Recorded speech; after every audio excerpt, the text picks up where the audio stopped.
আমরা অনেকে প্রায় অজু এবং পবিত্রতা নিয়ে সংশয় এবং সন্দেহের মধ্যে পড়ে যাই। অর্থাৎ আমার অজু আছে নাকি নাই,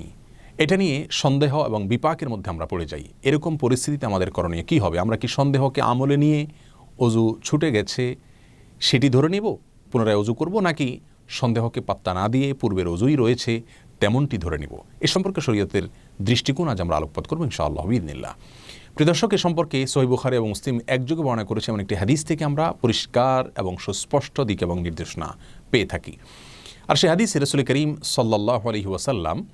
কোনো ব্যক্তি যখন সালাতরত অবস্থায় তার পবিত্রতা আছে কি নাই, অজু ছুটে গেল কি গেল না, এটি নিয়ে সন্দেহের মধ্যে পড়ে যায়, সে ব্যক্তিকে দিক নির্দেশনা দিতে গিয়ে তিনি বলেছেন লা ইয়ানসরিফ হাত্তা ইয়াসমা সাউতা আও ইয়াজিদ রিহা, অর্থাৎ এমত অবস্থায় তিনি সালাত ছেড়ে যাবেন না। নিছক অজু চলে গেছে কি না এটা নিয়ে সন্দেহ এবং সংশয়ের ভিত্তিতে তিনি সালাত ছেড়ে দিবেন না, বরং তিনি সালাত বা নামাজ কন্টিনিউ করবেন যতক্ষণ পর্যন্ত তিনি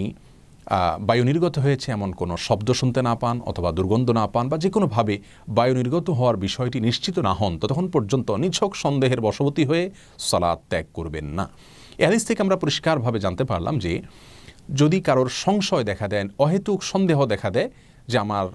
অজু ভঙ্গ হলো কি হলো না, অজু ভঙ্গের কোনো কারণ পাওয়া গেছে কি যায়নি, বায়ু নির্গত হয়েছে কি হয়নি,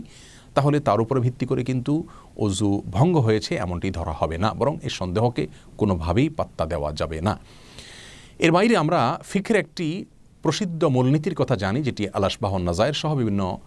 উসুলের কিতাবে বর্ণিত হয়েছে, উল্লেখ হয়েছে, আর তা হলো আল ইয়াকিনু লা ইয়াজুলু বিশ-শাক, অর্থাৎ কোনো বিষয় যখন নিশ্চিত হবে, সে নিশ্চিত বিষয়টি কোনোভাবেই সন্দেহ বা সংশয়ের কারণে দূরীভূত হবে না।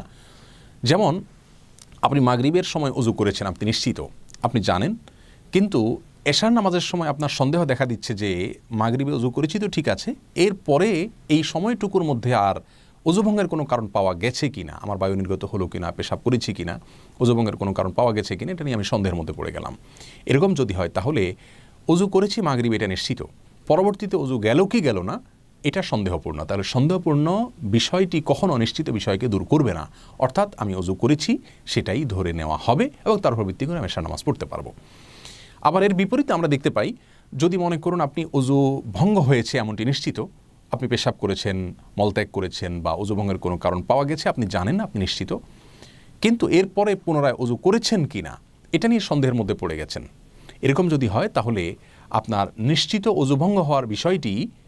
সন্দেহপূর্ণ অজু করেছেন কিনা এটার দ্বারা কখনো দূরীভূত হবে না, অর্থাৎ আপনি অজু করেন নাই সেটাই ধরে নেওয়া হবে।